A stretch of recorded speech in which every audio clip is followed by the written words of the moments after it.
My dear friends, welcome in New Vision chemistry classes. आज की class में chemistry class 11th physical chemistry में gaseous state नाम का जो चैप्टर है उसमें से एक क्वेश्चन है बॉयल्स लॉ।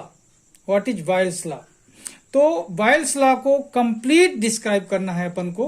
तो यहां पर ध्यान से देखिए बॉयल्स लॉ का पूरा डिटेल। इसके पहले जिन लोग मेरे चैनल में नए हो तो चैनल को जरूर सब्सक्राइब कर लीजिए और यदि वीडियो पसंद आए तो लाइक कीजिए और शेयर करना मत भूलिए।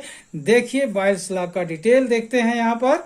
तो आंसर देख रहे हैं सबसे पहले, इट डिस्क्राइब्स, ध्यान देंगे, it describes the volume pressure relationship. It describes the volume pressure relationship of gas at constant temperature. ये वॉल्यूम प्रेशर रिलेशनशिप शो करता है गैस का कांस्टेंट टेम्परेचर पर। It was given by Robert Boyle in 1692. It states that, देखें क्या है ये, at constant temperature the volume of a given mass of a gas, at constant temperature the volume of a given mass of a gas is inversely proportional to its pressure. Okay, ये इसका Boyle's law है। Main Boyle's law यही है, ये जो blue colour से दिया है। At constant temperature, the volume of a given mass of a gas is inversely proportional to its pressure. Okay. अब देखते हैं इसके आगे। ओके, तो देखें इसका मैथमेटिकल एक्सप्रेशन देख रहे हैं। दैट इज स्टेटमेंट के बाद कि भी इनवर्सली प्रोपोर्शनल होता है प्रेशर के। तो यहां पर देखें, दैट इज भी इनवर्सली प्रोपोर्शनल पी, मतलब भी proportional 1/p at constant temperature and mass. ध्यान देंगे इनका जो स्टेटमेंट है कि volume of a given mass of a gas is inversely proportional to its pressure, मतलब जो वॉल्यूम है जो गैस का वो प्रेशर के इनवर्सली प्रोपोर्शनल पर है। तो भी इनवर्सली प्रोपोर्शनल p, तो मतलब भी proportional 1/p at constant temperature and mass. Okay, और करके प्रोपोर्शनल तोड़ेंगे तो यहां पर भी इक्वल टू के इंटू 1/p। यहां पर जो k है ये प्रोपोर्शनैलिटी कांस्टेंट है, ठीक है, समानुपातिक नियतांक है, प्रोपोर्शनैलिटी कांस्टेंट। अब यहां पर देखें p को अगर v के साथ ले जाएंगे तो क्या हो जाएगा, pv equal to k, pv equal to k। यहां पर देखें और आगे अगर बात बढ़ाएं तो क्या होगा, इफ प्रेशर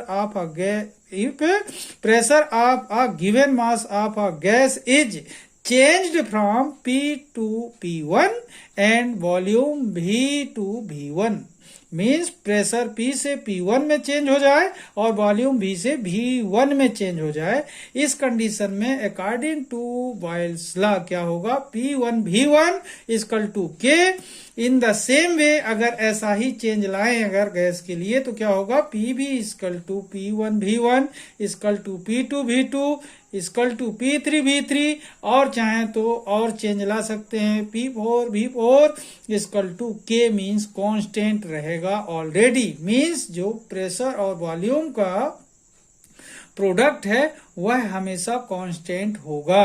ओके, क्या होगा, कांस्टेंट होगा। ओके, ये क्या क्लियर करता है कि product of pressure and volume is constant always. Okay, इस तरीके से यहां पर देखा आपने कि V inversely proportional P at constant temperature and mass, और लगाकर आपने प्रोपोर्शनल तोड़ा तो क्या हुआ, V equal to K into 1/p।